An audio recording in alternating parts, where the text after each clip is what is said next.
नमस्कार दर्शक मित्रों। करुणा फाउंडेशन ट्रस्ट संचालित करुणा टॉक्स में आप सभी का हार्दिक स्वागत है। दर्शक मित्रों, जैसा कि आप सब जानते हैं कि करुणा फाउंडेशन के डिजिटल प्लेटफॉर्म पर हम विभिन्न प्रकार के कार्यक्रम करते ही रहते हैं और आज हमारे साथ अबोल जीवों की चिकित्सा के क्षेत्र में कार्यरत महानुभाव हमारे साथ जुड़े हैं। आज की जो हमारा वेबिनार है वो अबोल जीवों की सेवा किस तरह से की जाए उस पर है। और हम करुणा फाउंडेशन, आप सब जानते हैं कि करुणा फाउंडेशन ट्रस्ट एनिमल हेल्पलाइन जो है वो पिछले 18 सालों से अबोल जीवों की चिकित्सा के क्षेत्र में कार्यरत है। और आज हमारे साथ ऐसे ही करुणा फाउंडेशन के जैसे ही अलग अलग संस्थाएं हैं जो इस कार्य में बहुत ही सुंदर कार्य कर रही हैं। तो सभी मेहमानों का मैं स्वागत करती हूँ और हमारे Shri Karuna foundation trust animal helpline Rajkot के प्रमुख श्री मित्तल भाई खेतानी से विनती करती हूँ कि हमारे मेहमानों का स्वागत करें। धन्यवाद काम्या।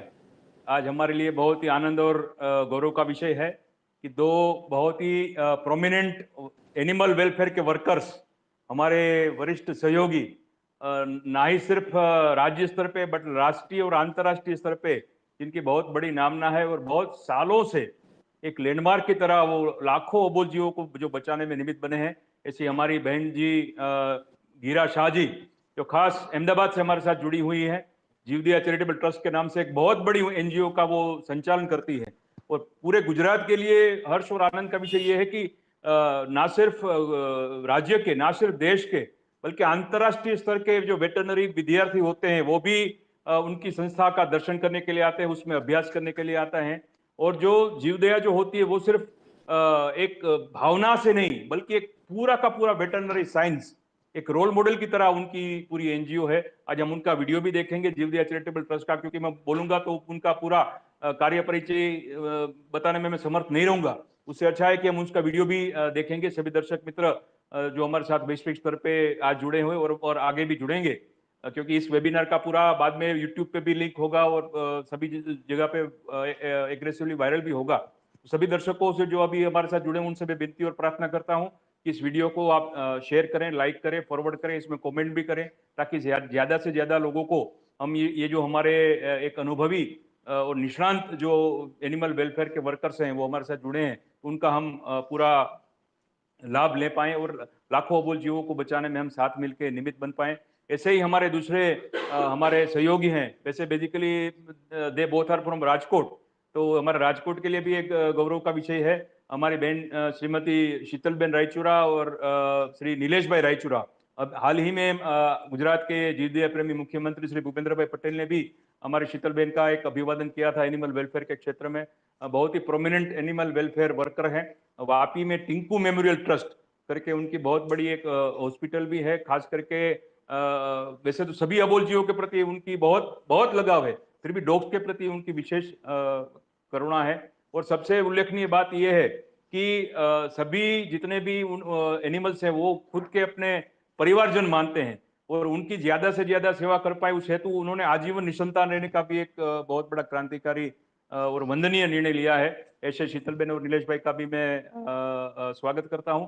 बाद में काम्या से विनती करता हूं कि वो आगे का संचालन करें और बाद में हम क्रमशः सभी वक्ताओं को सुनेंगे। और सबसे फिर विनती है कि सभी अपने शेयर फॉरवर्ड करते रहें ताकि ज्यादा से ज्यादा हम उनका अनुभव ले पाएं। मैं गीरा बहन से विनती करूंगी कि सबसे पहले वो अपने संस्था का परिचय दें और हमारे दर्शक मित्रों को बताएं कि वो किस तरह से कितने सालों से कार्य कर रही है और फिर विषयोक्त मार्गदर्शन दें।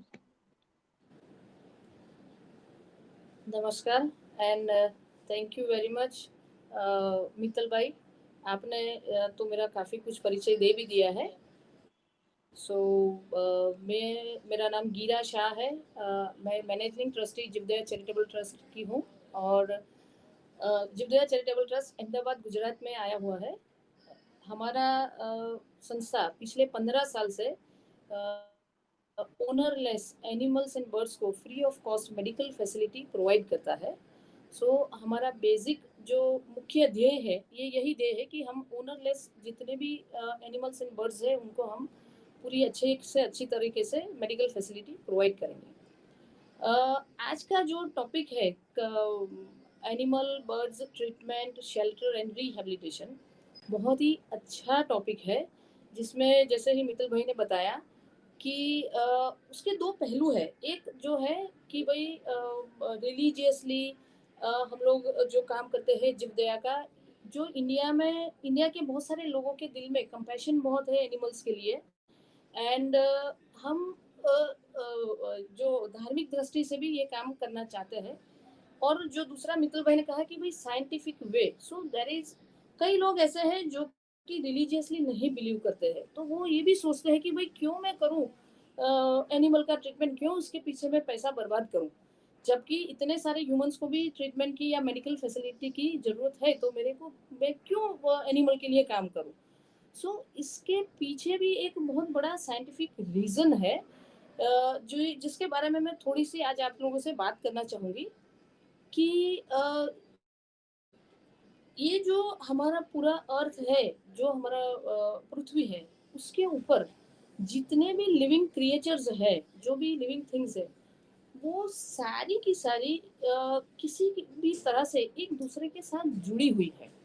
सो उसको हम शायद फूड चेन भी बोल सकते हैं।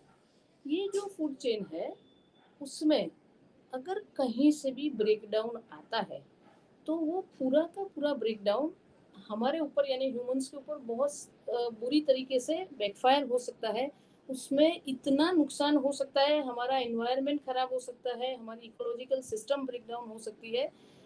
तो ये चीज जो है जिसमें जिस जो हमको बहुत ज्यादा नुकसान करती है, काफी लोगों को नहीं पता चलता है और ना हमें इमीडिएटली दिखता भी है। सो अभी का जो समय है, वो समय में मैं बोलूँ कि हमारा इतना सारा मॉडर्नाइजेशन हो रहा है, इतना आधुनिक विकास हो रहा है, तो उसमें जो भी ग्लोबल वार्मिंग हो रहा है, उसमें हम जो विकास हम कर रहे हैं, उसमें ये एनवायरनमेंट को काफ़ी कुछ नुकसान पहुंचता है, जो शायद हम नहीं देख सकते हैं। लेकिन ये जो नुकसान है, वो हमें बैकफायर भी करता है। हमारे कितने सारे नेचुरल कैलेमिटीज भी होते हैं अभी के समय में, हमारे सीजन सब चेंज हो रहे हैं। ये सारा भी एक इसी का रीजन है। मैं आपको एक दो छोटे से एग्जांपल दे सकती हूँ। जैसे 1-2 साल पहले हमने सुना था कि कई खेतों के अंदर बहुत सारे तीड़ आए थे और उन्होंने फूड को, क्रॉप को बहुत ज्यादा नुकसान पहुंचाया। एक रीजन ये है, बायोलॉजिस्ट कहते हैं कि ये सारे तीड़ पहले भी थे, लेकिन अभी का जो समय, उसमें ये तीड़ को खाने वाली चिड़िया खत्म हो गई है, बहुत कम रह गई है। इसकी वजह से ये बहुत सारा तीड़ हमको दिख रहे हैं। जैसे अभी मैं अहमदाबाद में हूँ, आज से मैं 10 साल पहले की अगर बात करूँ, तो अहमदाबाद शहर के अंदर बहुत सारे वल्चर्स हुआ करते थे। आज के दिन में अहमदाबाद में एक भी वल्चर नहीं है। क्यों नहीं है? क्योंकि वल्चर को रहने के लिए बहुत लंबे पेड़ चाहिए। अहमदाबाद तो अभी मेट्रो सिटी बन रहा है, बहुत अच्छे से डेवलप हो रहा है, पेड़ कट रहे हैं, बहुत अच्छा मतलब क्लीन सिटी बन रहा है, तो वल्चर के खाने के लिए, रहने के लिए कोई सुविधा है ही नहीं। तो ये पूरी की पूरी स्पीशीज यहाँ से चली गई है। अगर आप जो भी दर्शक देख रहे हैं, उनको कई लोगों को पता होगा कि यूएन यानी कि यूनाइटेड नेशन ने 2015 में कुछ 17 गोल्स डिसाइड किए हुए हैं, जो कि 2030 में खत्म करने हैं, जिससे हमारा जो अर्थ है, जो पृथ्वी है, उसको हम अच्छे तरीके से स्टेबलाइज कर सके और सब ह्यूमन बींग्स का जीवन अच्छा प्रसार हो सके। इसलिए उन्होंने ये 17 गोल्स बनाए हैं, जिसको बोलते हैं सस्टेनेबल डेवलपमेंट गोल्स, जिसमें इंडिया ने भी ये कहा है कि हम भी ये गोल को 70% अचीव करने का ट्राई करेंगे। और हमारा जो ऑर्गेनाइजेशन है जीव दया चैरिटेबल ट्रस्ट, वो भी इस गोल में 3 गोल पे हम लोग भी काम कर रहे हैं, 13, 14 and 15। That is climate change, another is a life below the water, and another is a life on land. तो ये हमारा जो इंडियन कॉन्स्टिट्यूशन है, हमारा हिंदुस्तान का जो बंधारण है, उसमें भी ये कहा गया है कि जो उसमें सेक्शन 15A करके है, जिसमें ये कहा गया है कि जो हर एक सिटीजन की ये मॉरल रिस्पॉन्सिबिलिटी है कि यहाँ का एनवायरनमेंट, यहाँ के फॉरेस्ट, यहाँ के एनिमल्स को अच्छे से प्रोटेक्ट करना ये हमारी जिम्मेवारी है। सो अभी जब हमारे पास कहीं ना कहीं से जो एनिमल इंजर्ड होके आते हैं, किसी को कैंसर की बीमारी है, किसी को डायरिया हो रहा है, कोई एक्सीडेंट होके आ रहे हैं हमारे पास, ये कहीं ना कहीं ह्यूमन बीइंग से ही अफेक्टेड है। ये हमारे कार्यकाल, हमारे ऐसे कार्य है जिसकी वजह से इनका ये हालत हुआ है, तो उनका ट्रीटमेंट करना ये हमारी मॉरल जिम्मेवारी होती है।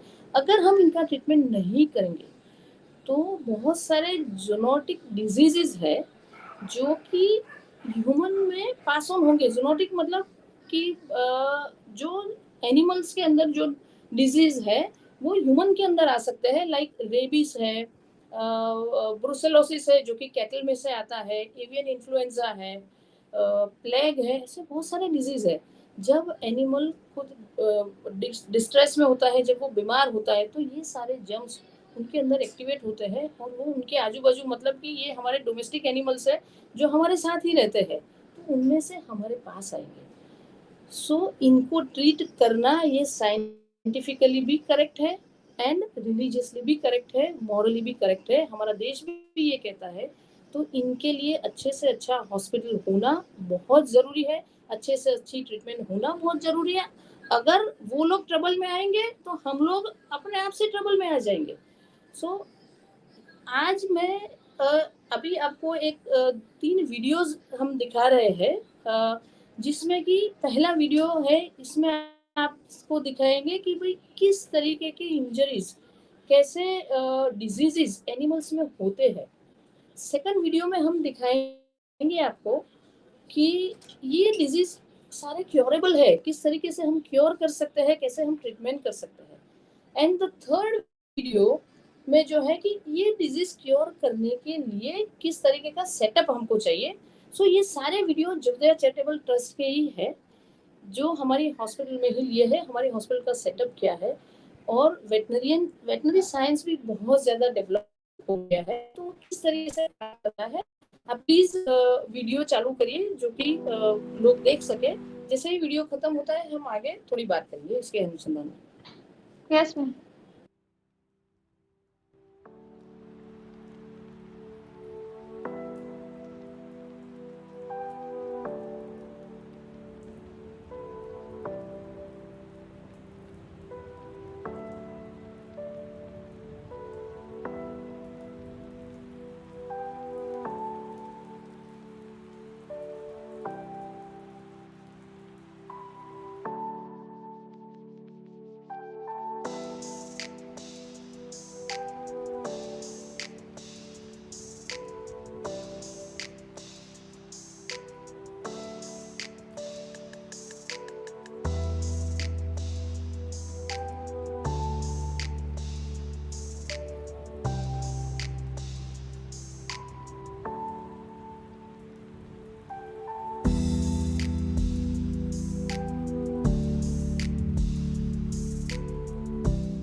पार्ट 2 कंटिन्यू में दिखाइए।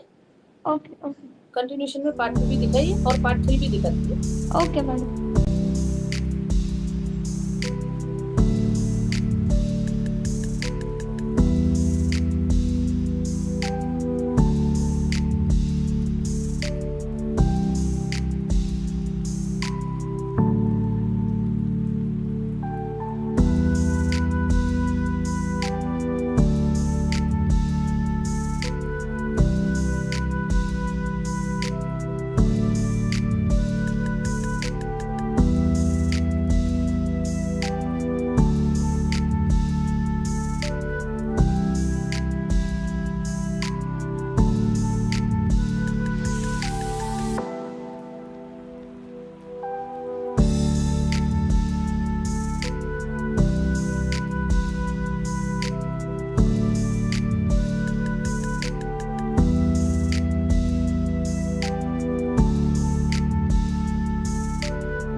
सो वीडियो आपने देखे सारे के सारे, एंड मैं यहाँ पर ये बात कहूँगी कि एक ह्यूमन चलाना आसान है, लेकिन एक एनिमल हॉस्पिटल चलाना बहुत बहुत ज़्यादा मुश्किल है। और उसमें भी जो हम चला रहे हैं जिस तरीके से एनिमल हॉस्पिटल, हमारे पास इतनी मतलब डिफिकल्टियाँ होती है। सबसे पहले तो पेशेंट जो आते हैं वो ओनरलेस होते हैं। सो हमारे पास एक तो पेशेंट आके कोई कंप्लेन नहीं करता है। सेकंड थिंग, हमारे डॉक्टर के पास कोई हिस्ट्री भी नहीं होती है पेशेंट के बारे में, और देन उसके बाद में भी उनको ट्रीट करना होता है। सो ये इनके लिए बहुत ही चैलेंजिंग जॉब रहती है कि और इस तरीके का काम करने के बाद भी हमारे डॉक्टर्स, हमारा ऑर्गेनाइजेशन का जितना भी ट्रीटमेंट का, सर्जरी का जो भी हमारा रेशियो है, at the end of the month हमारा 80 से 85% सक्सेस रेशियो रहता है। सो ये भी एक बहुत अपने मायने में बहुत बड़ी बात है। ये एनिमल हॉस्पिटल में कम से कम गलतियां हो जिसको हम मिनिमाइज करवा सके, इसी के लिए हम लोगों ने बहुत सारा पेपर वर्क, बहुत सारे सिस्टम्स इम्प्लीमेंट किए हैं।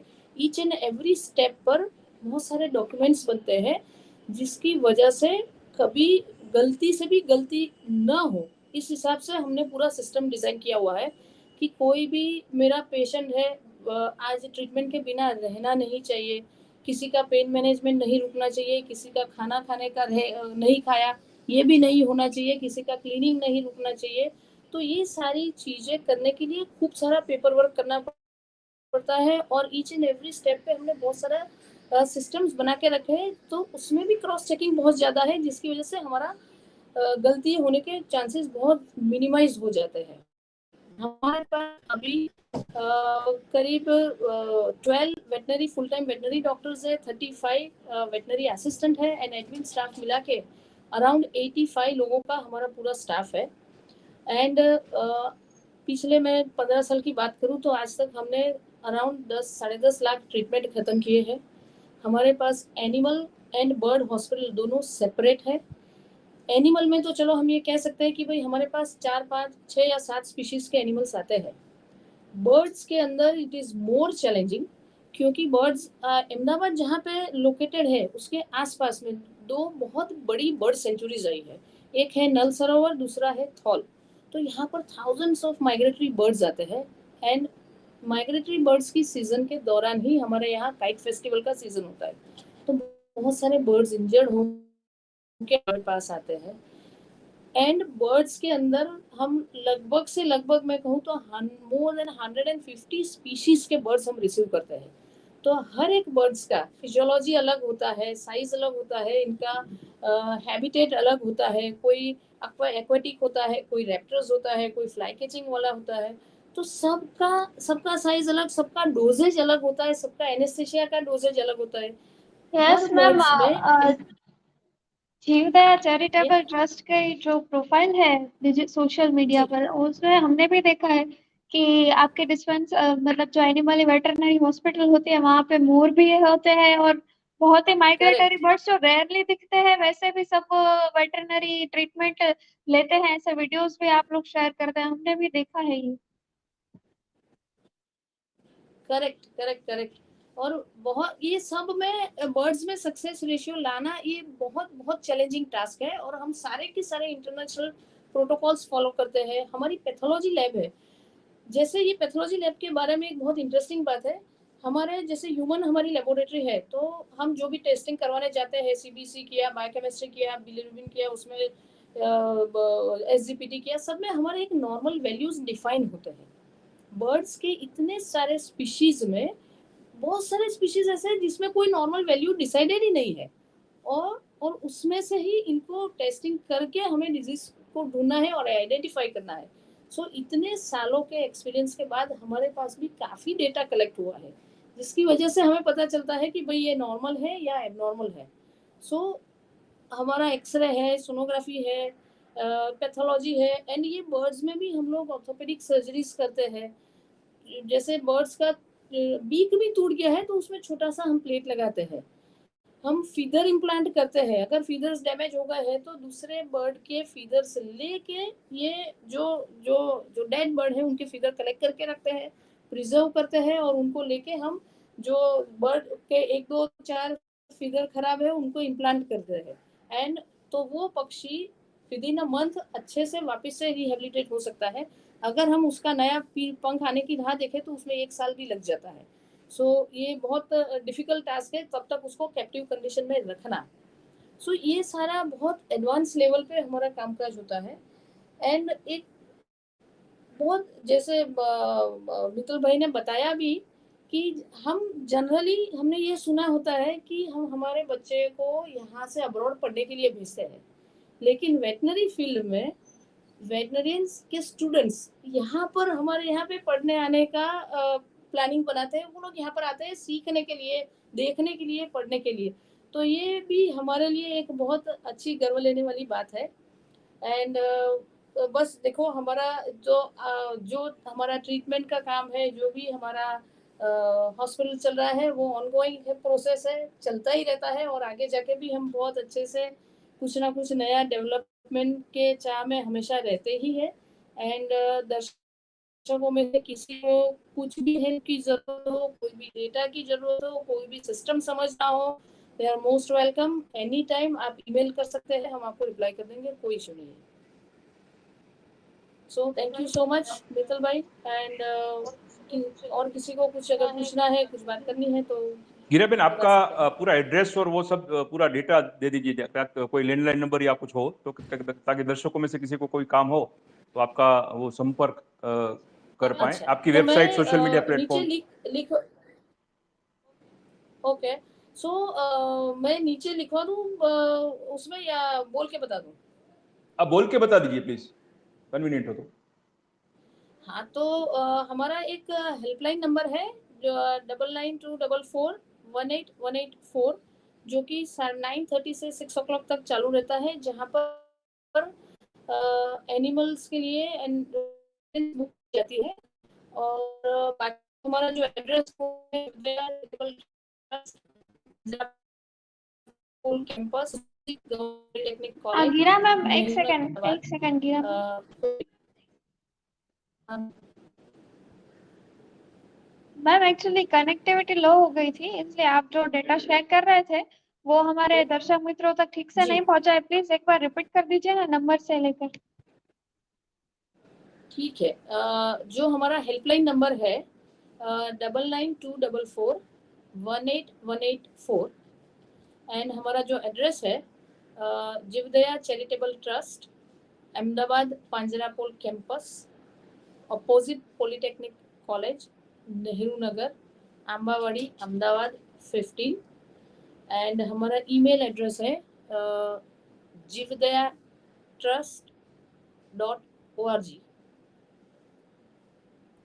एक बहन जी, आप JIV। हाँ, आप मकर संक्रांति के पर्व पे बहुत अच्छा काम करती हैं, और पूरे यस, राष्ट्र अंतर्राष्ट्रीय स्तर से भी लोग वहाँ स्टूडेंट सीखने के लिए आते हैं। मेरे ख्याल से अभी कुछ आने करेक्ट वाले दिनों में भी आपका कुछ कैंप भी चलने वाला है, करेक्ट उसके बारे में भी थोड़ा मार्गदर्शन दीजिए। करेक्ट। ठीक है। सी हमारा पूरे साल का biggest campaign save bird campaign, Uttarayan save bird campaign हम उनको बोलते हैं। और ये खाली जनवरी महीने के दौरान हमारे पास अराउंड 4,000 बर्ड्स रिसीव होते हैं।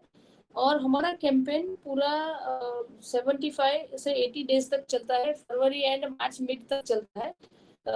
उत्तरायण थी है खाली 2 दिनों की। तो हमारा कैंपेन शुरू होता है 13 से 16 तक का। लेकिन हमारे पास बर्ड्स आने की शुरुआत 1 जनवरी के पहले से हो जाती है, और फरवरी एंड मार्च तक जाते हैं। और इसमें बहुत सारे पूरे ग्रुप हम लोग वेटनरी स्टूडेंट को इनवाइट करते हैं। स्लाइड जो कि हम रोटेट करते हैं, जिसमें लोग अप्लाई कर सकते हैं। और अभी मैंने जो ईमेल आईडी बताया उस पर आप अपना एप्लीकेशन भी डाल सकते हैं, तो हम आपको यहाँ से फॉर्म वगैरह भेज देंगे। हमारे बैचेस के अंदर हम स्टूडेंट्स को लेते हैं। 10 दिन का एक बैच होता है। तो हम डिटेलिंग्स, अगर आप कोई भी इंटरेस्टेड बंदा है, अगर वो हमें ईमेल करेगा तो हमको डिटेल एंड बाकी तो बहुत सारे वॉलंटियर्स भी काम करते हैं जो नॉन वेटनरियन है और काम करना चाहते हैं, तो वॉलंटियर का फॉर्म भी आप भर सकते हैं। वो हमारे वेबसाइट के ऊपर after Diwali I think November के आसपास हम चालू कर देंगे वॉलंटियर का फॉर्म्स भरने का भी, तो वो भी आप भर के यहाँ पे वॉलंटियरिंग करने के लिए भी आ सकते हैं एंड वॉलंटियर फरवरी तक कर सकते हैं। यहाँ बहुत हम ट्रेनिंग्स भी देते हैं इंक्लूडिंग वेटनरियन को भी। पहले हमारे वेबिनार्स अटेंड करने होते हैं, टेक्निकल वेबिनार्स, फिर यहाँ पर आके भी उनका ट्रेनिंग होता है, उसके बाद में उनको हैंड्स ऑन काम करने को मिलता है। तो ये एक फैंटास्टिक एक्सपीरियंस भी रहता है वेटनरियन के लिए भी और वॉलंटियर्स के लिए भी, अगर जो वॉलंटियरिंग करने के लिए आना चाहता है तो। बहुत बहुत धन्यवाद। तो हमारा ईमेल आईडी मैंने बोला, हाँ जी बोलिए बहन जी। jivdaya@jivedaya.trust.org, JIVDAYA Jivedaya @jivedaya.trust JIVDAYTRUST.org। बहुत बहुत धन्यवाद गिरा जी। मैं सभी दर्शकों से विनती करूंगा कि अहमदाबाद तो हमारा सबका जाना आना होता ही है, तो एक बहुत अच्छी एक पूरे राष्ट्र और अंतर्राष्ट्रीय स्तर पे जो कार्यरत हैं, ऐसे हमारे जीवदया चैरिटेबल ट्रस्ट जो अहमदाबाद पांजरापोल कैंपस में स्थित है, वो एक देखने लायक और समझने लायक। मैं तो मानता हूँ कि पूरा दिन भी आपको कम पड़ेगा, क्योंकि इतने सारे डिपार्टमेंट मैं ये बताना भूल गई कि सारे जो भी इंटरेस्टेड है सिर्फ विजिट भी कर सकते हैं हमारे यहाँ। उस टाइम पे हम लोग बहुत सारा एक इंटरेक्शन जोन डेवलप करते हैं, जिसमें बहुत ज्यादा हम लोग अवेयरनेस करते हैं एनिमल्स के बारे में, बर्ड्स के बारे में। तो visitors are also most welcome. आप आइए, देखिए और समझिए कि बर्ड्स के लिए क्या सही है क्या गलत है। बहुत सारे लोगों के दिमाग में बर्ड्स के बारे में अलग अलग थॉट प्रोसेस चलती है, जिसको हम मान्यता बोलते हैं। गलत मान्यताएं भी बहुत है, वो सारी अगर आप एक बार यहाँ पे आके विजिट करेंगे तो सारी चली जाएंगी। एंड अगर आपको काइट फ्लाइंग का बहुत शौक है तो जरूर जरूर आप हमारे यहाँ आके विजिट करके पूरा सिनारियो एक बार देखिए कि काइट फ्लाइंग का बैक साइड या तो उसको बोलो ब्लैक साइड क्या है, वो आप एक बार आके यहाँ पे जरूर देखिए। और एक विशेष बात यह है कि ये जीवदया चैरिटेबल ट्रस्ट है, उसमें काफी यंगस्टर्स भी जुड़े हुए हैं, तो पूरा एक वाइब्रेंट आपको एटमॉस्फेयर मिलेगा। तो बहुत सारे यंगस्टर्स भी आपको टेक्नोलॉजी वाइज भी आपको बहुत अच्छी तरह से, और सोशल मीडिया पे भी जीवदया चैरिटेबल ट्रस्ट का काफी व्याप रहता है, तो उसमें भी आप उनके द्वारा भी कनेक्ट हो सकते हैं। बहुत बहुत धन्यवाद गिरा जी, आपने बहुत अच्छा समय हमारे दर्शकों को दिया। आपके सभी वीडियो भी सभी दर्शकों ने देखे और बहुत ही इन फ्यूचर भी आपका यही सहयोग हम सबको मिलता ही रहेगा, ऐसी आपसे विनती करते हैं। अब मैं आमंत्रित करूंगा हमारे साथ वापी से जुड़े हुए दंपति कपल, टिंकू मेमोरियल ट्रस्ट। वो एक बहुत अच्छा हॉस्पिटल वहां पे, वापी तो वैसा देखा जाए तो एक छोटा सा सिटी है, रिमोट लोकेशन है, फिर भी बहुत सारी तकलीफों का सामना करके हुए भी उन्होंने एक अच्छा हॉस्पिटल बनाया हुआ है।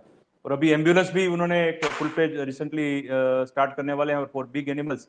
ऐसे टिंकू मेमोरियल ट्रस्ट के शीतलबेन रायचूरा और नीलेश रायचूरा जी से विनती करूंगा कि सबसे पहले वो अपना परिचय देंगे, बाद में अपनी संस्था का परिचय देंगे और अपनी बात रखेंगे।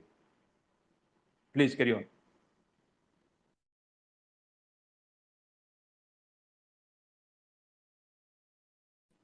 आपका माइक चालू कीजिए, माइक माइक।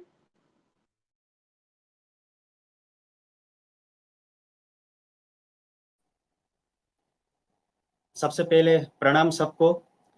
मैं नीलेश रायचूरा, टिंकू मेमोरियल ट्रस्ट को फाउंडर, वापी गुजरात से हूँ। सबसे पहले तो धन्यवाद मित्तल भाई और करुणा फाउंडेशन का कि जो एक प्लेटफॉर्म दिया है लोगों तक। सर एक मिनट, आपका कैमरा थोड़ा ऊपर कीजिए ना, आप कट हो रहे हैं output. Okay okay okay done.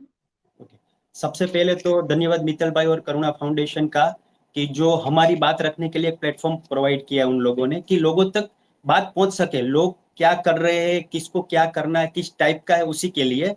तो सबसे पहले thank you very much Karuna foundation और मित्तल भाई। हम लोग टिंकू मेमोरियल ट्रस्ट, मैं और मेरी वाइफ चला रहे हैं।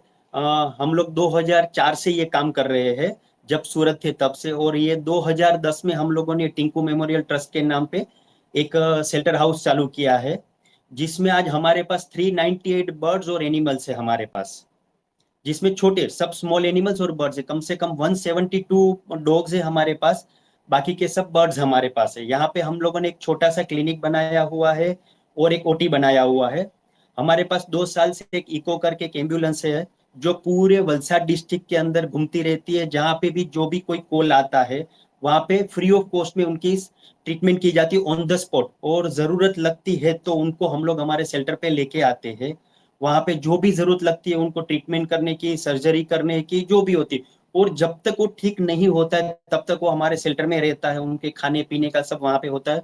अभी हमारे पास वहाँ पे उन लोगों के लिए कम से कम 45 रूम्स बनाई गई है, जिसमें उनको जो बेसिक जरूरत है जैसे लाइट है, फैन है, खटिया है, कोथड़ा गोदड़ा, सब जो उनको मिलता है। और यहाँ पे 3 टाइम उनको खाना देते हैं हम लोग, सुबह, दोपहर को, शाम को। जब तक अच्छे नहीं होते वहां रहेंगे, जब अच्छे हो जाते तो जहां से लिया है हम लोगों ने उसी लोकेशन के ऊपर हम लोग छोड़ते हैं। और जैसे ही हमारे पास आते तो पहले उनका हम लोग पासपोर्ट बना देते। सबसे बड़ा जरूरी है कि उनको वैक्सीनेशन करना। जैसे अभी गिरा बेन ने बताया कि वैक्सीनेशन एंटी रेबीज का, तो सबके लिए, ह्यूमन के लिए भी वो जरूरी है और इन लोगों के लिए भी जरूरी। अभी यूनाइटेड नेशन के अंदर ये भी एक आया है कि भाई पूरे वर्ल्ड के अंदर जो भी एंटी रेबीज के लिए पूरा कैंपेन चलाया जा रहा है इसके अंदर, जिसमें गवर्नमेंट ऑफ इंडिया भी साथ में, और हम लोग पूरे वापी में साल में कम से कम 500 डॉग्स को एंटी रेबीज करते हैं, साथ में स्टरीलाइज भी करते हैं। और अभी जैसे मित्तल भाई ने बताया दूसरी एक एम्बुलेंस हम लोगों के पास आ रही है जो हम लोग लार्ज एनिमल के लिए कर रहे हैं। लार्ज एनिमल को ट्रांसपोर्टेशन करने के लिए, उनको ट्रीटमेंट देने के लिए, जो हमारे पास नहीं थी बड़ी एम्बुलेंस, वो आई है अभी हमारे पास। तो आई थिंक 15-20 दिन के अंदर वो भी रनिंग में हो जाएगी ये चीज। दूसरी रही बात की अभी गिरा बेन ने एक चीज बताया था कि एनिमल्स, क्रिएचर्स जितने भी है तो सबका इंपॉर्टेंस इतना ही है जैसे ह्यूमन का है, वैसा ही सेम इनका है। हम लोगों को इतना ही बोलते कि भाई आप इसको कुछ भी मत करो, एटलीस्ट कोई बीमार है कुछ भी, एक आप कॉल कर दो, अभी तो फ्री ऑफ है, न चार्ज लगता है, कुछ भी कॉल कर दो तो किसी की जान बचा सकते हो। एक ही कॉल आपका जान बचा सकता है किसी का। तो लोगों से हम आपके माध्यम से एक अपील भी कर रहे हैं कि भाई अगर आप कहीं भी किसी एनिमल को देखो कहीं भी, तो एक कॉल करो, जो भी आपके सिटी के अंदर जो भी संस्था काम कर रही है या एनिमल हेल्पलाइन के अंदर होता है, खाली एक कॉल कर दो, बाकी का वो लोग सब काम संभाल लेंगे वो लोग। तो एटलीस्ट एक कॉल से किसी की जान बच रही है, उसको दर्द कम हो रहा है, वो चीजें जरूरी है। आज लोग इतना भी समझ जाएंगे तो लोगों के लिए और बेटर है। ये हम लोग ये शेल्टर चला रहे हैं, करीबन शेल्टर के अंदर 400 हमारे पास अभी है। उसके अलावा पूरे वापी में हम लोग कम से कम शाम को निकलते तो 700 to 800 छोटे बड़े जानवरों को हर रोज खाना खिलाते लास्ट पिछले 13 साल से। એકચ્યુઅલી મેડિકલ માટે એવું કહેવાય છે કે મેડિકલ, हाँ, मेडिकल के लिए ये बोला जा रहा है कि ये लोग मतलब थोड़ा सा भी इंजर्ड हो और इसको थोड़ी सी मेडिकल हेल्प मिल जाए, तो हम दोनों का यही मेन प्रायोरिटी रहता है कि अगर किसी का कभी भी कॉल आए या किसी को थोड़े से भी बीमार दिखे तो फर्स्ट प्रायोरिटी यही होती है कि उसको कैसे ठीक किया जाए। हम लोग ने वेटरनरी का कोर्स किया है तो हम लोग वो थोड़ा कर लेते हैं, बेसिक सब फर्स्ट एड सब हो जाता है। फिर वेटरनरी डॉक्टर भी हमारे पास है, तो उससे ट्राई यही मेन होती है कि ये लोग को अपनी बीमारी से थोड़ा कैसे राहत करे, उसको कैसे बीमारी दूर करे। तो मेडिकल के लिए हम लोग ये सब चीजें करते रहते हैं। उसमें जो हैंडीकेप है, जो बाहर सर्वाइव नहीं कर पाते हैं, काफी ऐसा भी होता है कि कोई मतलब अपना कोई भी अंग खो दिया होता है, तो वो लोग को हम शेल्टर हाउस देते हैं। और वहां पे उसका कभी कभी ऐसा होता है कि उसको 24 आवर्स ऑब्जर्वेशन की जरूरत पड़ती है। उसी टाइम उसको घर लेके आते हैं, उसको घर पे एक एरिया है तो उसको रख के ऑब्जर्वेशन में रखा जाता है। और मैं खुद डॉक्टर के अंडर में उसका पूरा ट्रीटमेंट करती हूँ, मतलब पूरा उसको जो भी मेडिकल हेल्प चाहिए वो सब देते हैं। और ये सब चीजें ट्राई करते हैं कि ये लोग को मेडिकल, किसी भी हालत इंजर्ड है तो उसको कोई भी बीमारी है तो उसके पूरी की पूरी उसकी देखभाल कर सके अच्छे से। वी विल ट्राई बेस्ट के अभी देखो कि जैसे क्या होता है, कोई बीमारी से ज्यादा मर रहे हैं, खाना नहीं मिलता चलेगा, लेकिन बीमारी होती तो तड़प के मर रहे हैं वो लोग। तो उससे अच्छा कि at least we will try best कि उसको जितना भी हमसे बन सके उतना उनको सपोर्ट करें उनको, ठीक है। और हमारा जैसे वलसाड डिस्ट्रिक्ट है तो ये पूरा ट्राइबल एरिया है, ये वाला पूरा जंगल का एरिया। तो यहाँ पे हम लोग वाइल्ड लाइफ में भी काम करते हैं। हमारे पास स्नेक आता है, पाइथन आता है, मोर आता है, ये सब वाइल्ड लाइफ भी बहुत सारा आता है। और यहाँ से मुझे कम से कम 30-35 किलोमीटर महाराष्ट्र की बॉर्डर लग जाती है, तो हम लोग महाराष्ट्र के अंदर तलासरी तक, क्योंकि वो भी ट्राइबल एरिया, आदिवासी एरिया पूरा, तो वहां तक हमारी एम्बुलेंस जाती है कि हमसे जितना भी हो सके वहां तक एनिमल को ट्रीट करते, जितना भी हो सकता है उसके अंदर। और हमारे पास एक छोटी सी क्लिनिक बनाई हुई है, वहां पे पैथोलॉजी लैब है, हमारे पास 2 इंस्ट्रूमेंट है, बायोकेमिस्ट्री और ये हिमोटोलॉजी मशीन है। तो उसमें भी उनका प्रॉपर ब्लड लेके, उनका सैंपल लेके जो भी डायग्नोस करना होता है वो डायग्नोस करके उसको लाइन ऑफ ट्रीटमेंट देते हैं उसके अंदर। सर्जरी के लिए एक ओटी बनाई हुई है, तो उसमें छोटी छोटी सर्जरी भी हम लोग यहाँ पे कर रहे हैं कि हमसे जितना भी बनता है उतना हम लोग करते हैं। और सबसे बड़ी चीज है कि जैसे उनको ट्रीटमेंट देना और उसको शेल्टर देना, शेल्टर से वो लोग और निखर के आते कि, और उसको रिकवरी भी, क्योंकि रोड के ऊपर आप कितना करोगे, हर रोज कितना सेट करोगे, वहां पे रहेगा तो एटलीस्ट उसके ऊपर मॉनिटरिंग होता रहेगा, उसको टाइम टू टाइम दवाई मिलती रहेगी। और वो क्या, जैसे अपना नेचुरल एनवायरनमेंट हो गया कि हाँ भाई मुझे कुछ है, मेरे को मुझे कुछ सपोर्ट मिल रहा है, इसकी इम्यूनिटी भी ज्यादा इम्यूनिटी बढ़ती रहती है। है, और तो वो लोग थोड़ी सी मेडिसिन से ज्यादा झड़प से सर्वाइव कर पाते हैं। सिर्फ थोड़ी हेल्प उसको नया जीवन दे सकते हैं। तो ये ट्राई करते हैं कि इसको वो जो भी मेडिकल मेडिसिन जो भी चाहिए वो सब हेल्प प्रोवाइड करते हैं, जिस तरह से भी चाहिए। कभी कभी सर्जरी के लिए और भी मेहनत करनी पड़ती है, कोई सर्जन हायर करना पड़ता है, तो वो भी हो जाता है। और हमारा राउंड द ईयर ये अपना एंटी रेबिस का पूरा प्रोग्राम चलता ही रहता है कि जैसे समझ लो कि पूरे दिन में कम से कम हम लोग ऑन द स्पॉट ट्रीटमेंट करते हैं, हमारी एम्बुलेंस सर्विस है, वहां जाके करते हैं। तो जो डॉग दिखता है कि भैया कोई भी एनिमल दिखता है कि इसको जाके ट्रीटमेंट में कैसा है, तो उनको एंटी रेबिस वहीं पे दे देते हैं। तो एटलीस्ट वो ह्यूमन के लिए भी ईजी है और इन लोगों के लिए भी है कि अगर वो किसी को जाने अनजाने में बाइट करता है तो ह्यूमन को भी इंजेक्शन लेने की जरूरत नहीं पड़ती है वो। और पूरे दिन में कम से कम 15 केस आते हैं। पूरा एक सिस्टम हम लोगों ने, जैसे गिराबेन ने बताया कि पूरा एक सिस्टम बनाया हुआ है कि जैसे कोई कॉलर कॉल करता है तो उनका पूरा डेटा आता है, वही एम्बुलेंस में फॉरवर्ड होता है। और एम्बुलेंस शाम को जैसे जाती है, 10 से 7 बजे का टाइम है, तो उनके वहां जैसे आता है तो शाम को उनका फोटो के साथ में हमारे पास डेटा आता है और वो सॉफ्ट कॉपी में डाल देते हैं हम लोग। Per month on an average 400 से 500 केस आते हैं हमारे पास। मेन चीज ये है कि रिजल्ट ट्राई करते हैं कि जितने केस हो उसको पॉजिटिव रिजल्ट में बदल सके। और पार्वो जैसे डिसीज होते हैं तो उसको हमें 24/7 ऑब्जर्वेशन की जरूरत पड़ती है, तो उसको घर पे लेके उसको ट्रीटमेंट करते हैं। फिर जैसे जोंडिस है, डॉग्स का जो डिसीज है, तो वो सब चीजें मेडिकल के लिए उसकी जितनी उसका ब्लड लेके उसकी जो भी ट्रीटमेंट है वो सब उसको प्रोवाइड करता है।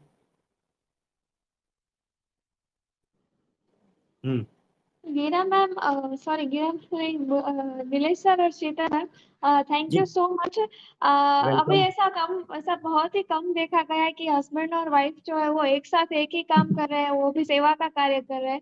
तो आपको ये किस तरह से आपको ये प्रेरणा मिली, और कैसे आप दोनों एक साथ एक ही कार्य पहले से ही कर रहे थे, कि आपको शादी हुई उसके बाद आपने ये सब शुरू किया? नहीं, इसमें स्टोरी ऐसा एक्चुअली कि शादी से पहले मैं भी काम कर रहा था लेकिन मेरे लेवल पे, और ये भी राजकोट में उसके लेवल पे काम कर रही थी। जब शादी हुई तब दोनों का जैसे बातों बातों में बात हुई कि भाई ये मेरा ये पैशन है, ये मुझे ये करना है, तो दोनों का मैच हो रहा था। उसी टाइम पे एंगेजमेंट के टाइम पे एक डिसाइड किया था कि भाई जो भी करना है इन लोगों के लिए करना है। तो एक डिसाइड किया था कि बाई चॉइस चाइल्ड नहीं करना है, कि एक ही जो पैशन है उसको कैरियर बनाना है पूरा उसी उस के अंदर, हाँ उसको 100% उसको डेडिकेट करने कि के जैसे लिए। समर्पित करना है कि भाई एक ही प्रायोरिटी है अपने लिए, कि उसी के ऊपर पूरा काम करना, उसके ऊपर पूरा फोकस करना है। फिर तो फैमिली हो जाती है, रिस्पॉन्सिबिलिटी बढ़ जाती है, तो चॉइस और लाइक डिसलाइक सब मैच हुआ, और ये मेन कॉमन जो है लाइक्स दोनों का, वो फिर धीरे धीरे शुरू किया। ऐसा नहीं है कि तुरंत ऐसे माइंड में मतलब था कि कुछ भी करेंगे तो ये लोग के लिए करेंगे। और साथ में जो बोलते हैं ना कि अगर अच्छा कुछ सोचे तो उसमें अपने आप अच्छा शुरू हो जाता है। तो ऊपर वाले की मेहरबानी और धीरे धीरे फैमिली का सबका सपोर्ट तो पहले से ही था कि ओके, हमारे डिसीजन पे वो लोग भी एग्री थे कि नो प्रॉब्लम, आप लोग खुश है और आप जो भी डिसाइड करेंगे हमें मंजूर है। फिर दोनों ने अपनी लाइफ मतलब जो भी थोड़े थोड़ा सराउंडिंग में शुरू किया था कि पहले फीडिंग, फिर जैसे जैसे उसको मेडिकल ये बीमार लग रहा है तो चलो उसको डॉक्टर के पास लेके चलते हैं। ऐसा धीरे धीरे एक के बाद एक मतलब जैसे करते गए उतना सीखते गए। फिर लगा डॉक्टर बोले कि आप लोग क्यों नहीं ले लेते, क्यों क्योंकि कभी कभी रात को भी आता है कि ये बीमार है, इसका यहाँ से जो जान पहचान वाले हैं वो कहते हैं, फिर हम लोग जो फील्ड में काम करते हैं वहां पे दिखता है, तो ऐसा लग रहा था कि कुछ हम मेडिकल मतलब फर्स्ट एड कुछ सीख ले। तो फिर हम लोगों ने डॉक्टर से पूरा ट्रेनिंग ले लिया, जो भी फर्स्ट एड है ऑन द स्पॉट जो उसको दे सकते हैं, क्योंकि लेके यहाँ वापी में कुछ भी मेडिकल के लिए नहीं था, फिर लेके वलसाड तक जाना पड़ता मुंबई था, जाके। कभी मिलते थे, मुंबई भी लेके गए, ऐसा भी है। फिर ऐसा फिर धीरे धीरे ये आगे आगे बढ़ते गए, और पहले सोचा था कि हमारा घर बाद में बनाएंगे, पहले ये लोग के लिए अपना घर बना लेते हैं, फिर ये मतलब अच्छा जो नीति होती है तो भगवान अपने साथ हो जाते हैं, तो पहले अच्छा उसका घर बन गया, फिर हम लोगों ने अपना खुद का मतलब थोड़ा सा कर लिया। तो ये सब ऐसे ही शुरू हो गया। फिर शुरू तो 10-15 डॉग से हुआ, जैसे ये बीमार है तो उसको रखो, फिर धीरे धीरे जुड़ते गए, और जैसे ही लोग को पता चला तो उसको भी राहत मिली कि चलो ये एनिमल के लिए यहाँ वापी में भी कुछ हो रहा है। तो कुछ भी होता है तो लोग आते, तो फिर समझ जाते कि हम लोग जैसे जिस सिचुएशन से पास हुए हैं, जैसे देखते हैं कि लेकिन कुछ कर नहीं पाते, तभी इतना अंदर से होता है, तो अभी वो लोग को हम हेल्प करें कि चलो आप आपका कोला है, वो लोग किस सिचुएशन से किस दुख से पास हो रहे हैं, तो ट्राई करते हैं कि चलो उसके सराउंडिंग का कुछ भी जो भी डॉग है उसको ट्रीटमेंट कैसे दिया जाए, उसको कैसे हेल्प मिल जाए। हम लोग से जो भी बनता है, जितना भी बनता है, इसके एक ऐसा नहीं है कि स्ट्रीट डॉग है तो उसको इतना खर्चा क्यों, हम लोग उसके ऊपर मतलब ट्रीटमेंट पे जो भी होता है, कोई ऑपरेशन है, ये है वो है, मुंबई तक जाना पड़ता है, तो अगर उसकी जान बचती है तो कुछ भी कर लेते हैं।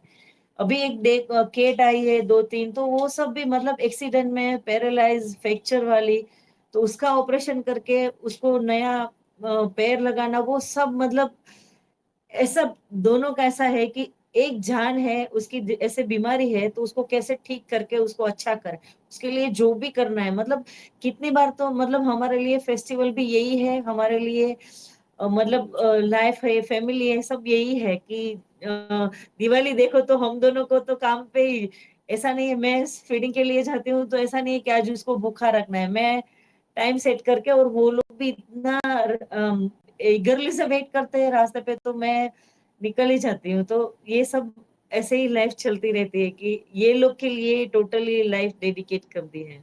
और एक जैसे बात है कि हाँ हाँ सर, प्लीज कंटिन्यू। हाँ, एक बात है कि हम लोग साथ में कभी वापिस छोड़ते नहीं है, या तो ये जाती है या तो मैं जाता हूँ, ये फिक्स है दोनों, क्योंकि जिम्मेदारी उतनी है दोनों की, इसीलिए तो हो सके तब तक हम लोग नहीं छोड़ते हैं, और छोड़ते हैं तो यानी 24 घंटे के लिए होता है, या तो किसी को ऑप्शन में रख के जाते हैं। दूसरी बात एक आपके साथ शेयर करनी, मैं 2007 की बात कर रहा हूँ ये, जब मेरे पास डॉग था सूरत के अंदर, वहां पे रेल आई थी, तो उसको हम लोगों ने राजकोट शिफ्ट किया था। राजकोट सिटी से मेटोड़ा का नाम सुना होगा, वहां पे हिलव्यू करके एरिया है, वहां पे तब मैंने प्रतीक भाई के पास उनकी ट्रीटमेंट कर दी, यानी 2007 से हम लोग करुणा 2006 से करुणा फाउंडेशन। फाउंडेशन से जुड़े हुए, और वहां पे बहुत अच्छी सर्विस दी थी तब। प्रतीक भाई वो सब थे उनके, वो पूरी एम्बुलेंस हर रोज आती थी वहां पे, हम लोग उसको खाना खिलाते थे, उसके 4-5 बच्चे थे, सबको वहां पे, यहाँ से पानी में रेल से बचा के उसको वहां पे रखा था हम लोगों ने। जी सर, बहुत ही अच्छी बात तो मैडम ने जो है शेयर की कि कभी जो लोग हम शादी करते हैं तो भविष्य के सपने देखते हैं, और उस वक्त आप लोगों ने कि अब जो की सेवा किस तरह से करें और अपनी फैमिली ना रख के वो उन लोगों को अपनी फैमिली बनाए। और जैसे गीरा मैडम ने कहा कि जो एनिमल्स होते हैं वो बोल नहीं सकते हैं, कि वो अपना रोग नहीं बता सकते हैं, और स्पेशली जो हम्म। नीलेश सर ने कहा कि जैसे हम यहाँ पे भी देखते हैं कि करुणा की जो वेटरनरी हॉस्पिटल है वहां पे भी हम वेटरनरी डॉक्टर्स को देखते हैं कि उनको गाय के साथ भी ट्रबल होता है, थोड़ा वो एडजस्ट नहीं कर पाती है ट्रीटमेंट के लिए। हम्म। तो आप लोग तो जंगली एनिमल्स तो है वो अलग ही होता है, जैसे सिर्फ मोर की बात करें तो उसे उसको भी काबू में लाना थोड़ा मतलब हम्म। उसको तो ऐसा ही लगता है कि हम उसको हर्ट करें, लेकिन हम तो उसकी ट्रीटमेंट कर रहे हैं। हाँ वो नहीं हाँ। समझ सकता है, लेकिन डिफिकल्ट होता है ये सब। और ये सब करना करना और अपना घर नहीं रखना बहुत ही जो है इंस्पिरेशनल थॉट आपने शेयर किया है हमारे दर्शक मित्रों के साथ। सर मैम, मैं आपसे ये पूछना चाहूंगी कि ये टिंकू मेमोरियल ट्रस्ट जो है ये थोड़ा अजीब नाम लगता है सुनने में, मतलब ऐसा नाम आपने किस तरह से क्यों रखा ये नाम? ये जो टिंकू जो 2007 में वो राजकोट में ही थी, जो हम लोगों को मिली थी गटर के अंदर 2004 की साल में सूरत के अंदर, जब मेरी वाइफ जॉब करने जा रही थी, तो वहां पे गटर से कुछ आवाज आई, तो दो छोटा सा, आई थिंक 1 महीने 1.5 महीने का वो छोटा पप्पी होगा, फिर उसको बाहर और वहां पे आसपास में देखा, उसकी मम्मी को ढूंढा लेकिन वो नहीं मिली। फिर उसको एडॉप्ट किया हम लोगों ने, और थोड़े दिन बाद डॉक्टर को बुला के देखा तो उसने बोला कि ये पानी की वजह से न सुन सकती है न बोल सकती है ये वाली। उसका नाम टिंकू रखा था, तो वो 5 साल 6 साल तक हमारे साथ रही। फिर एक्सीडेंट, मतलब एक एक्सीडेंट पॉइजन स्नेक के बाइट्स में वो ऑफ हो गई, तो फिर उसी के नाम से, क्योंकि वो इस पर एक्चुअली मेरे पास तो शादी से पहले पोमेरियन डॉग था, बोबी करके। लेकिन ये जो हमारा मोटिव जो स्ट्रीट डॉग के लिए काम करने के लिए था, तो ऐसा फीस के ये पहली हमारी लाइफ में स्ट्रीट डॉग आई, और उसने इतना इंस्पायर किया। मेन चीज वो सुन नहीं सकती थी, बोल नहीं सकती थी, फिर भी हमारी हर फीलिंग्स, और उसने हमें अबुल जियो की सारी भाषाएं सिखा दी थी। मतलब आज हम लोगों का दोनों का ऐसा हो गया है कि अगर कोई डॉग देखे तो तुरंत पता चल जाता है कि इसको भूख लगी है, इसको प्यास लगी है, या ये बीमार है, या इसको मतलब ये रेबिट वाला, ये सब पता चल जाता है। तो मतलब वो सब चीजें उसने सिखाई, उसी के नाम से उसकी शुरुआत की। तो तभी लेकिन अनफॉर्चुनेटली जो टिंकू जब बना, तब वो हमारे साथ नहीं थी, तो मतलब लेकिन उसकी 3 बेटियां थी जो हमारे साथ अब तक लास्ट ईयर तक थी, जो 15-16 साल तक हमारे साथ में हाँ रही वो। हमारे साथ रही। उसकी पास्ट लाइफ एकदम इजी हमारे साथ स्पेंड की। जब से टिंकू बना तब से वो हमारे साथ ही थी। तो मतलब ये एक खुशी है कि चलो वो अच्छा कुछ देख के गई। तो यही एक है कि ड्रीम, उसका मैम नाम टिंकू मेमोरियल ट्रस्ट रखा है। मैम ऐसा हम यहाँ पर कह सकते हैं कि टिंकू आपकी पहली बच्ची थी। सही है, कह सकते हैं, डेफिनेटली कह सकते हाँ। जिसको और लक्ष्मी बोलते हैं। हाँ जी। हैं। इस इसके इससे ज्यादा उसका लगाव था। उसके बच्चे दिए तो इसको आने देती थी मुझे, मतलब मैं उसके पास ही थी, लेकिन वो इसके हाथ से उन्हें खाना खाया है। जो पहला वो बोलते हैं ना कि उसको सीरा बना के खिलाना पड़ता है, मैंने बना के दिया, लेकिन ये इतना मतलब इससे जुड़ गए थे। मैं कभी उसको मतलब वो थोड़ी मस्तीखोर थी, तो थोड़ी उसको डांट पड़ती थी, लेकिन इसके प्यार में इसने अलाउ किया था कि इसको मैं इसके हाथ से खाऊंगी। तो ये उसका मतलब स्टोरी है। तो फिर शुरू किया, तो चलो बेटी के नाम से ही शुरू करते हैं। दूसरी एक बात है कि हम लोग इतने साल से काम कर रहे हैं, आज तक किसी डॉग ने या किसी एनिमल ने बाइट नहीं किया है हम लोगों को। एक गॉड गिफ्ट है या जो भी आप समझ लो, लेकिन ऐसे मुंह खुला होता है, काम करते हैं, करने देते, क्योंकि वो समझते हैं, फील होता है उनको भी वो कि लोग किसके लिए भाषा क्या कर समझ रहे हैं। जाते हैं कि अपना हाथ अपना स्पर्श पहचान जाते हैं कि ये अच्छा करने के लिए कर रहे हैं, तो वो लोग भी थोड़ा सपोर्टिव रहते हैं कि। लेकिन ये फील्ड में कम से कम 30 साल से ज्यादा हो गया होगा, तो मतलब उसकी हर हरकत, छोटी से छोटी चीज पहचानते हैं कि इसको अभी क्या हो रहा है, इसको ये किस सिचुएशन से पास हो रहे हैं, इसको क्या है। तो बस वही जान के उस वो एक्सपीरियंस से इसको किसे कैसे खुशी कर सके, मतलब उसका दुख है तो दूर कर सके, भूखा है तो खाना दे सके। कभी भी कहीं होटल में जाते तो मतलब पहले यही है विचार आता है कि लोग वहां पे ऐसे ही मतलब 2-4 हजार का खाना खा लेते, लेकिन बाहर बैठा भूखा कुत्ते को 5 रुपए का बिस्किट नहीं खिला सकते। तो तभी से मतलब जैसे ये फील्ड में चलते गए इतना डीप उतरते गए कि नहीं, ये लोग अबुल नहीं है, ये लोग बहुत कुछ बोलते हैं, अगर आप समझो तो इतना मतलब इतना ये कुछ कहना चाहते हैं, और ये इतना से प्यार की वो पूरी जिंदगी अपनी वफादारी निभाते हैं। तो गाय भी ऐसी है, डॉग भी, मतलब सभी एनिमल डोमेस्टिक एनिमल है। तो वो पूरा हम पे डिपेंड रहते हैं, तो हमारी पूरी जवाबदारी रहती है कि हम लोग उसको कैसे मदद करें। थोड़ा सा क्या पानी डालने से कुछ कम नहीं हो जाता, पानी रखने से भूख, हम लोग अपने खुद पे सोचे कि हम 2-4 घंटे अगर प्यासे रहे तो कैसी हालत हो जाती है। तो वो लोग तो पूरा दिन 2-4 दिन तक उसको कभी कभी पानी नहीं मिलता। तो ये ह्यूमन बींग्स की जवाबदारी होती है कि अपने डोमेस्टिक, ये लोग को क्यों जंगल में नहीं पैदा किया है, क्योंकि ये लोग हमारी जवाबदारी है। डोमेस्टिक है हम ये। इंसान को समझना है कि इसको कैसे हम मददरूप हो सके। चलो डर लगता है, मान लेते हैं कि किसी को डॉग का डर लगता है, लेकिन अपनी तरह से कुछ भी हेल्प तो कर सकते हैं। जैसे किसी इंजर्ड को देखा तो ये भी फोन हाँ एक थोड़ा सा कॉल करके कुछ भी हेल्प मांग सकते हैं। या फिर ऐसा है कि चलो इससे डर लगता है लेकिन दूर एक कोने में खाना रख दो, फिर आ जाओ, कोई टेंशन नहीं। और ये लोग का मेन यही है कि ये लोग ऑफेंस ऑलवेज करते, कभी वो अपने मतलब डिफेंस करते, कभी पहले वो कभी हमला नहीं करते। इवन रेबिट डॉग भी इतना नहीं करते हैं कि वो पहले हमला नहीं करते हैं। तो ये सब चीजें हर इंसान को मैं सबको यही बोलती हूँ कि सबको थोड़ी जीवदया रखनी चाहिए। और कुछ नहीं तो इन लोगों की थोड़ी अबोल, एक दिन चुप रह के देखो, ये तो उसकी पूरी लाइफ अबोल बनाई है, कुछ भी एक शब्द नहीं बोल सकते। तो ये अच्छा है कि उन लोगों को हम थोड़ा सा अपना सपोर्ट दे, जैसे भी हो सके उसका थोड़ा सपोर्ट दें।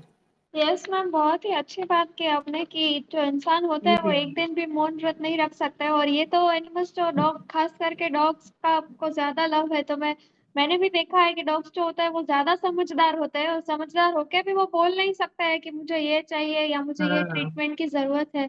और फिर भी उसका मतलब यही हुआ ना कि उसको नहीं दिया है, मतलब क्या कहते हैं, वो वाचा नहीं दी है उसको, तो फिर उस फिर रिस्पॉन्सिबिलिटी भी हमारी ही समझा बनती। सकते हाँ हैं। हाँ हाँ। हाँ। मैं सभी दर्शक मित्रों को बताना चाहूंगी कि जो शीतल मैडम हमारे साथ है, उन्हें हाल ही में मुख्यमंत्री जी से सम्मान भी प्राप्त हुआ है और उनके कार्यों के लिए। और मैम 2 मिनट आप उसके बारे में जरा हमारे दर्शक मित्रों को बता दीजिए। मतलब मैं यही सोचती हूँ कि बस यही कि हम लोग कैसे भी करें, उसको हेल्प करें, छोटी से छोटी उसको मदद दे। कुछ नहीं तो थोड़ा पानी भी रख दिया कीजिए। पक्षियों को भी आपकी जरूरत है, पशुओं को भी आपकी जरूरत है। आप अपने अपने हिसाब से थोड़ी सी उसको मदद कर दीजिए। और मुझे ये धरती रत्न अवार्ड से मुख्यमंत्री ने सम्मानित किया, तो वो मेरे लिए बहुत गर्व की बात है कि एनिमल के लिए ये लोग ने मतलब कुछ नोटिस किया और ये इतने बड़े प्लेटफॉर्म के मुझे सम्मानित किया, तो वो मेरे लिए बहुत गर्व की बात है। और ये मेरी जवाबदारी और बढ़ जाती है। मैं इस काम से इतना मतलब और ज्यादा ये लोग के लिए करने के लिए मोटिव होती हूँ। तो ये जो सम्मान मिलता है तो लगता है कि अभी और ज्यादा मेरे को करना है, ये लोग के लिए जितना ज्यादा कर सके उतना करना है। तो यही बस रखते हैं। और मैं करुणा फाउंडेशन के माध्यम से एक चीज और बताना चाहता हूँ कि स्पीचलेस देव डिजर्व बेटर, ये एक स्लोगन अगर कोई याद रखेगा तो बहुत बड़ी बात है। Speechless they deserve better, that's all. ज्यादा जरूरत है उन लोगों को यहाँ। Yes ma'am. सर, कई लोग जो होते हैं वो सेवा करने के लिए उत्सुक भी रहते हैं, और कई ऐसा होता है कि जो सेवा कर रहे हैं उनकी मदद की जरूरत होती है। उसके लिए मैं आपको रिक्वेस्ट करूंगी कि आप जो कांटेक्ट डिटेल्स है, जैसे गीता मैम ने भी हमारे साथ शेयर की, उस तरह से आप हमारे वेबसाइट और सोशल मीडिया प्लेटफॉर्म्स और कांटेक्ट डिटेल्स आप शेयर करें, ताकि जो सेवा के लिए उत्सुक है उन्हें भी आपकी इंफॉर्मेशन मिले, और जिनको जरूरत है, जिन एनिमल्स को जरूरत है, वो भी आपके वेटरनरी हॉस्पिटल तक पहुंच सके। जी, ये हमारा हेल्पलाइन नंबर है 8980838888। ये हमारा एनिमल हेल्पलाइन का नंबर है। और हमारे ट्रस्ट का नाम है टिंकू मेमोरियल ट्रस्ट। जो हमारा शेल्टर है वहाँ पे, और नेशनल हाईवे नंबर 48, विलेज खड़की, तालुका पारडी, डिस्ट्रिक्ट वलसाड, गुजरात। और हमारा वेबसाइट है www.tinkumemorialtrust.in। और हमारा मेल आईडी है tinkumemorialtrust@gmail.com। Thank you so much ma'am. Welcome. Thank you so much sir. मैं करुणा फाउंडेशन के मित्तल खेतानी जी से विनती करूंगी कि वो आभार विधि की तरफ आगे बढ़े। नीलेश भाई, आपका फेसबुक आईडी बता दीजिए। हाँ, टिंकू मेमोरियल ट्रस्ट, इंस्टाग्राम और ओके, फेसबुक दोनों। बहुत बहुत धन्यवाद। आज इंस्टाग्राम और फेसबुक दोनों पे ये हमारे लिए आनंद और गौरव की बात है कि आज हमारे साथ वाइब्रेंट और सही सही अर्थ में यंगस्टर्स, एक वापी से कपल जुड़ा हुआ है, जिन्होंने पूरी लाइफ अपनी अबोल जीवों का नाम कर दी। और ऐसे ही हमारी एक बहन जी जो अहमदाबाद से हमारे बीच जुड़ी हुई, जो पूरे हमारे लिए नहीं पर पूरे विश्व की, खास करके बहनों बहनों के लिए एक प्रेरणा रूप है। हमारे लिए तो है ही, पर पूरे वर्ल्ड के लिए। और अहमदाबाद का, गुजरात का नाम गीराबेन ने रोशन किया है, और दोनों ने बहुत अच्छा समय हम सबको दिया। सभी दर्शक दर्शकों से मैं प्रार्थना करूंगा कि जब भी अहमदाबाद जाने का मौका मिले तब जीवदया चैरिटेबल ट्रस्ट का आप दौरा कीजिए। वहां पे पूरा 1 दिन या 2 दिन भी आप रहिए तो ही आप पूरा का पूरा तलस्पर्शी आपको वहां पे जान पाएंगे कि किस तरह से साइंस का उपयोग भी जीवदया फील्ड में करना चाहिए, क्योंकि अभी तक जीवदया जहां जहां पे भी हुई है बहुत सारे करोड़ों लोग जीवदया का काम करते हैं, लेकिन वेटरनरी साइंस का और टेक्नोलॉजी का और यंगस्टर्स का एक प्रोफेशनली जो उपयोग मीराबेन ने किया है वो काबिले दाद है। उनकी एम्बुलेंस भी चलती है, वो सभी सेवाएं देखने लायक है। और बहुत ही खुशी की बात यह भी है कि उनकी सेवा से प्रभावित होकर विदेश से भी वेटरनरी साइंस के लोग, जनरली ऐसा देखा गया कि यहाँ से लोग विदेश जाते हैं, बट गिराबेन की और पूरी जीवदया चैरिटेबल ट्रस्ट की टीम की सेवा उतनी है कि वहां से लोग यहाँ पे आते हैं।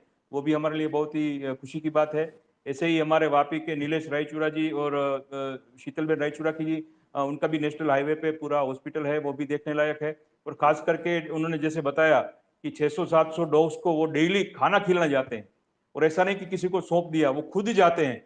और जैसा कि उन्होंने बताया कि कई बार बाहर आउट ऑफ स्टेशन या आउट ऑफ स्टेट जाना होता है तो दोनों में से एक ही जाते हैं। और सबसे बड़ी बात यह है कि आजीवन उन्होंने निसंतान रहने का जो एक क्रांतिकारी निर्णय, मैंने तो अपनी लाइफ में फर्स्ट टाइम ऐसा सुना कि कोई ऐसा कपल होता है जो अपनी फैमिली के बारे में नहीं सोचता है, बट सिर्फ अबूल पूरे वर्ल्ड के अबूल जीवों को अपनी फैमिली मानता है। ऐसे वंदनीय दंपति नीलेश भाई और शीतलबेन का भी बहुत बहुत धन्यवाद करते हैं। सभी दर्शकों से वापस प्रार्थना है कि ये बहुत अच्छी बात है हमारे आज के तीनों स्पीकर्स ने बताई हैं। ये सभी वीडियो यूट्यूब पे भी उपलब्ध रहेंगे, फेसबुक पे भी उपलब्ध रहेंगे। आप सबसे करबद्ध प्रार्थना है कि सभी को मैक्सिमम शेयर फॉरवर्ड कीजिए, लाइक कीजिए, कमेंट कीजिए, ताकि ज्यादा से ज्यादा लोगों तक हम ये काम पहुंचा पाएं। और हम चाहते हैं कि पूरे राष्ट्र में 1000 गिराबेन जैसी बहनें होनी चाहिए, 1000 नीलेश भाई रायचूरा शीतलबेन जैसी बहनें होनी चाहिए, ताकि एक भी अबोल जीव सिर्फ भारत में नहीं पूरे वर्ल्ड में विदाउट ट्रीटमेंट और विदाउट शेल्टर उसका डेथ ना हो और उसको परेशानी ना हो, क्योंकि उनकी जिम्मेदारी हमारी है। जैसे नीलेश भाई ने बताया कि दे डिजर्व मोर, तो हमको ही वॉइस ऑफ द वॉइसलेस बनना पड़ेगा। इसी बात के साथ मैं आज का ये वेबिनार संपन्न करता हूँ। जो लोग भी हमारे साथ जुड़े हैं उनका भी बहुत बहुत धन्यवाद करता हूँ। गिराबेन आपका भी धन्यवाद, शीतलबेन, नीलेश भाई आपका भी बहुत बहुत धन्यवाद। ऐसे ही आगे भी मिलते रहेंगे, ऐसे ही एक्सपर्ट लोगों से हम अपना जीवदया का जो नॉलेज है वो हम बढ़ाते जाएंगे। सबका बहुत बहुत धन्यवाद। भारत माता की जय, वंदे गौ मातरम।